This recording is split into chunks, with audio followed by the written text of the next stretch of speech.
Hey everybody, welcome to another episode focusing on The Legend of Zelda for Wii U.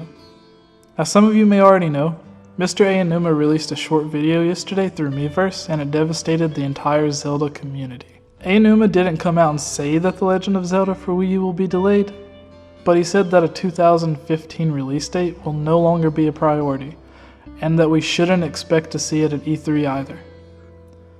Yeah, stings, doesn't it? It's already been 4 or 5 years since the last original home console title, and who knows, if they're starting from scratch, it could be another 4 or 5 years. Speaking with the other Zelda YouTubers, and looking around on the internet, scrolling through forums, hearing everybody's thoughts, I've seen a lot of speculation as to what this could mean, and how it could affect the future for Zelda Wii U. So let's go over some of the possible situations or reasons behind Nintendo's announcement.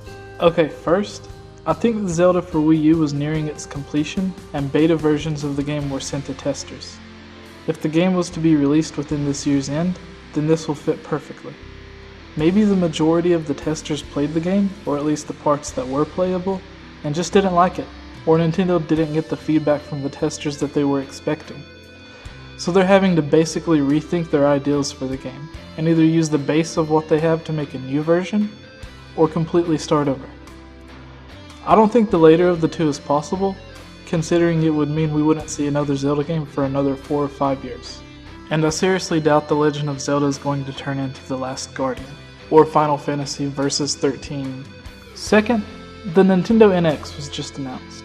We heard rumors of this console a while back, codenamed Nintendo Fusion, which falls in line with what people think the Nintendo NX will be, or rather, the Nintendo Cross, which would be a mix or a cross between a portable handheld system and a new home console system. Sort of like combining the Nintendo 3DS and the Wii U. I'll get into the details on this and a little more on a future video. And you may be asking, what does this have to do with Zelda or Wii U being delayed? And well, everything. What if Nintendo sees Wii U as a failure? It was promoted as a cheaper console that wouldn't draw much power and could run silently and unnoticeable. Nintendo thought consumers would flock to this, and well, it didn't really help them out. The Xbox One is leaps and bounds more powerful, but only $50 more. And the PlayStation 4 is even more powerful, and is just another $50. People look at the price, and if you're already spending $300 on a new console, it's not even going to be a second thought to spend a little extra to get a much more powerful system. A system that developers actually want to make games for. So Nintendo is looking at the Wii U as the next Dreamcast, and we all know how that turned out for Sega. But instead of pulling out of the race completely, they're just switching strategies and are learning from their mistakes of the Wii U. So they're pushing a new console, a more powerful console, the Nintendo X or Nintendo Cross. They're taking what they have done with Zelda on the Wii U, which they are quoted in saying it pushes the Wii U to its limits, and rebuilding it to work on the next generation console. Maybe their ambition for Zelda Wii U honestly couldn't work on the Wii U, and instead of lowering the detail of the game, or removing certain gameplay mechanics, they're just going to build upon them, and make them better, and even more detailed, while at the same time adding even more to the game, to make what they are calling the ultimate Zelda game. One example of this, when working on Ocarina of Time, Miyamoto said one thing he wanted to do was have horseback combat, but couldn't due to hardware limitations. The Nintendo 64 simply didn't have enough processing power to allow Link to swing a sword while riding his horse. So that is why we've seen so much of it within Twilight Princess. Maybe Nintendo had several ideals for Zelda Wii U that the Wii U just couldn't handle. This is a stretch, but I'm only using it as an example. Remember the fight in Skyward Sword where you chased the whale on the back of the Loftwing? Well, imagine an enemy like Volvagia chasing you through Hyrule while you're flying away on a Loftwing, and it's shooting fire at you, missing, and burning the land beneath you. I mean, how much more epic could you get?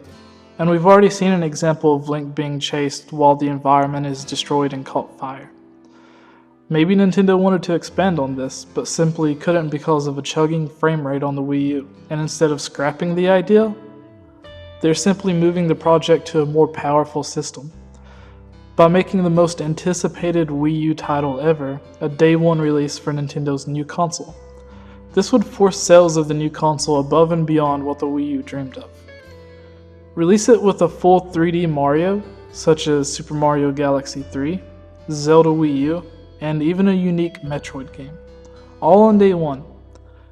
It will convince everyone to buy the new system, even if they already own the Wii U. They could turn their loss of profits around, and all of the people waiting until Zelda Wii U launches to buy their Wii U will be able to just buy the new system on that day. Then if they get enough systems sold, and it's powerful enough, third parties will actually be begging to work with Nintendo instead of just avoiding them.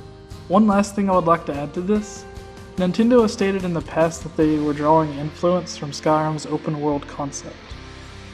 The new Assassin's Creed came out and seamlessly blended multiplayer and single player within the storyline. Maybe Nintendo was drawing from this in ways to work in multiplayer for Zelda Wii U.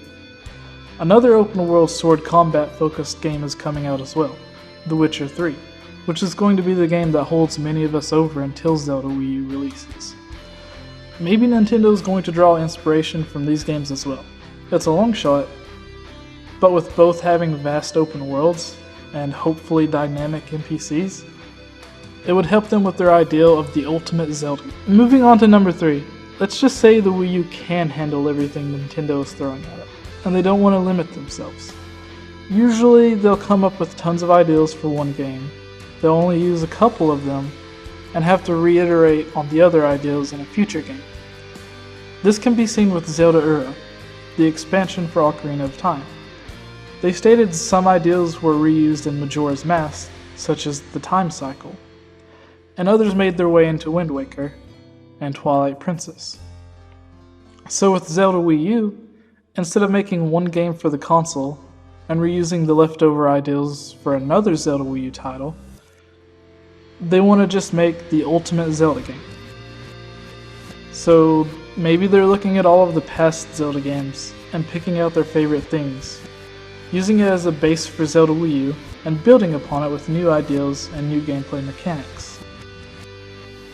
On top of this, they're looking at everything they have done in Zelda Wii U and adding even more.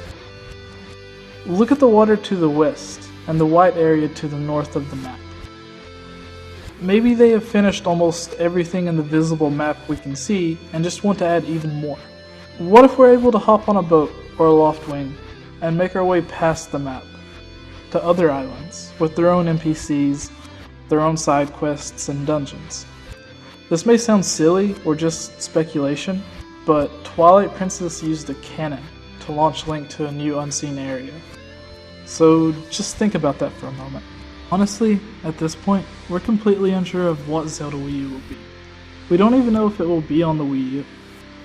Maybe going with my second theory, it will be a launch title for a new system, or be a cross-platform title like Twilight Princess on the GameCube and Wii. Zelda Wii U will be a cross-platform title on the Wii U and the NX. Everything we have seen so far would basically be looked at as beta footage now. Who knows if anything we have seen so far will even show up in the game. If they're just adding a few dungeons, land masses, and filling out the game with more content, we will see its release in 2016. If they're scrapping most of all of it, we may be waiting until 2017 or even beyond. If it is just extra content though, why doesn't Nintendo do like every other developer and release what they have finished with everything else showing up as DLC? I mean, other Wii U games have had DLC release months after the game finally came out. I could keep going on and on with ideas, theories, speculations, questions, and everything for hours and hours. Just remember, delays suck at first, but in the end, it's always for the best. It just ensures that you will get the best product possible, and Nintendo isn't making shortcuts for you to get the Zelda game that you deserve. Zelda for Wii U is their last big game to push sales. So if they're delaying it, it has to be for a good reason. They've probably already lost tons of investors over the announcement. So for whatever reason they came to this decision, it will only mean that you will have the best Zelda game that you have ever dreamed of playing.